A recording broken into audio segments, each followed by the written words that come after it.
Makisama ka lang pero huwag kang magtiwala. Hindi lahat ng tao sa paligid mo ay totoo. Ito ang masasabi ko sa quote na yan. Kahugot, sa mundong ito, mahalaga ang makisama. Pero tandaan mo, hindi lahat ng ngiti ay totoo, at hindi lahat ng kamay na inaabot ay may malasakit.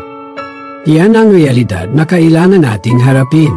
Unahin natin, bakit kailangan makisama? Simple lang kahugot, tao tayo, at bahagi ng ating pagiging tao ang pakikipag-ugnayan sa iba. Sa trabaho, sa eskwela, kahit sa simpleng pagpila sa tindahan, kailangan nating makisama para umusad ang buhay. Pero, habang ginagawa mo yan, mahalaga rin na mag-ingat.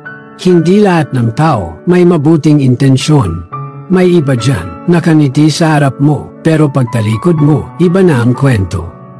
Isipin mo, paano mo balansehin ang pakikisama at ang pag-iingat?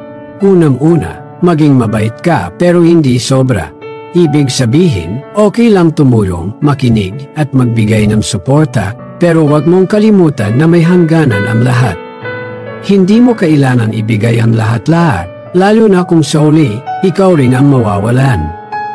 Tandaan kahugot, matuto kang mag-observe. Yung iba kasi, magaling magpanggap. Kaya habang nakikisama ka, matuto kang magmasid.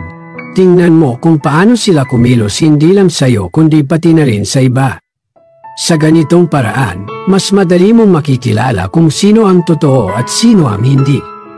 Piliin mo ang mga taong pagkakatiwalaan mo.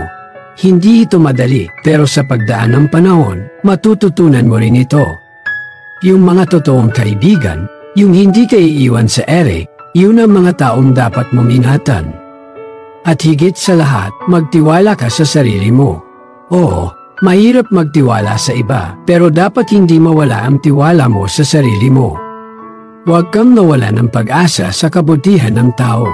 Oo, may mga hindi totoo, pero marami pa rin ang may mabuting puso. Huwag mo mayaan ang ilang masasamang karanasan ay maging dahilan para mawala ang paniniwala mo sa kabutihan. Sa uli kahugot, ang pakikisama ay parang sayaw. Kailangan mong matutunan kung kailan ka lalapit at kung kailan ka lalayo. Hindi ito madali, pero parte ito ng ating paglalakbay. Tandaan mo, sa bawat hakbang, may aral kang matututunan. At sa bawat aral, mas lalo kang magiging matatag at marunong sa buhay. Kaya mumiti ka, makisama pero lagi kang mag-ingat. At higit sa lahat, mahalin mo ang sarili mo. Sa mundong puno ng pagkukunwari, yung pagmamahal mo sa sarili mo ang magiging sandigan mo. Please subscribe and follow my friend YouTube channel, Carding Ermida, aka Bad Boy.